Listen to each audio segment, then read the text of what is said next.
Opening scene. Ext. Dilapidated cottage day. A worn-down house sits at the edge of a spooky-looking forest. Boards are falling off. Paint is peeling. A slight eerie blue glow emits from the basement windows. Narrator Actinium. Welcome back to another episode of Glow Big or Glow Home, the only home renovation show hosted by a radioactive rare earth element. I'm Actinium number 89 on the periodic table, and number 1 in making the impossible, glow-sible. Cut to Actinium in a hazmat suit, holding a paintbrush with the bristles melted off. Narrator. Today's project. This charmingly catastrophic fixer-upper. Built in 1899 same year, I was discovered by André Louis de Bearn in France. Coincidence? Maybe. Destiny? Definitely. Fun fact, de Bearn named me after the Greek word aktinos, meaning ray because I'm positively radiant. Like, literally. I'm radioactive. Cut to glowing floorboards. A squirrel skitters away with an extra tail. Int. Living room. Demolition scene. Actinium swings a sledgehammer through a wall. The wall glows faintly after impact. Narrator. So here's the deal. Actinium's got a half-life of about 10 days, which is plenty of time for a reno. If you don't sleep and work like a highly unstable isotope.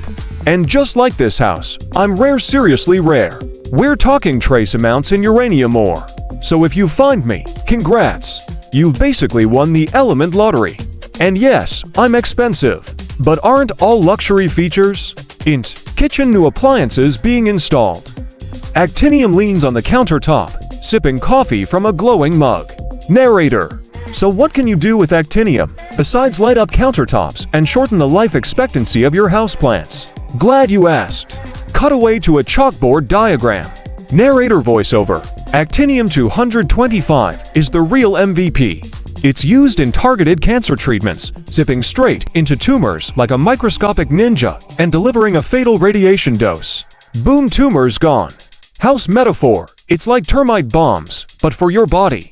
Medical researchers love me.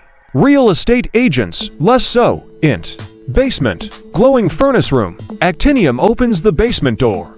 A blue glow floods the hallway.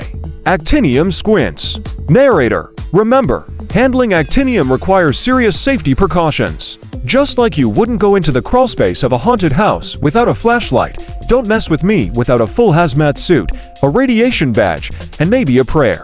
I pack a punch stronger than any energy drink. But in the right hands like trained scientists or fearless renovators, I'm a total game changer. Int. House final reveal. House is now glowing softly in all the right places. Modern finish, sleek lab-style counters, a Geiger counter by the door for guests. Narrator. And voila! What was once a crumbling dump is now a radiantly restored masterpiece. Just ignore the occasional hum and that faint ticking sound, that's just the charm. So, next time someone tells you you're unstable, radioactive, or hard to find, you tell them, I'm Actinium, baby. I don't flip out, I flip houses. Closing credits, overshots of house at night, glowing softly, voiceover. This episode of Glow Big or Glow Home was made possible by the periodic table and viewers like you. No electrons were harmed in the making of this renovation. Coming next week, plutonium builds a backyard pool that you shouldn't swim in.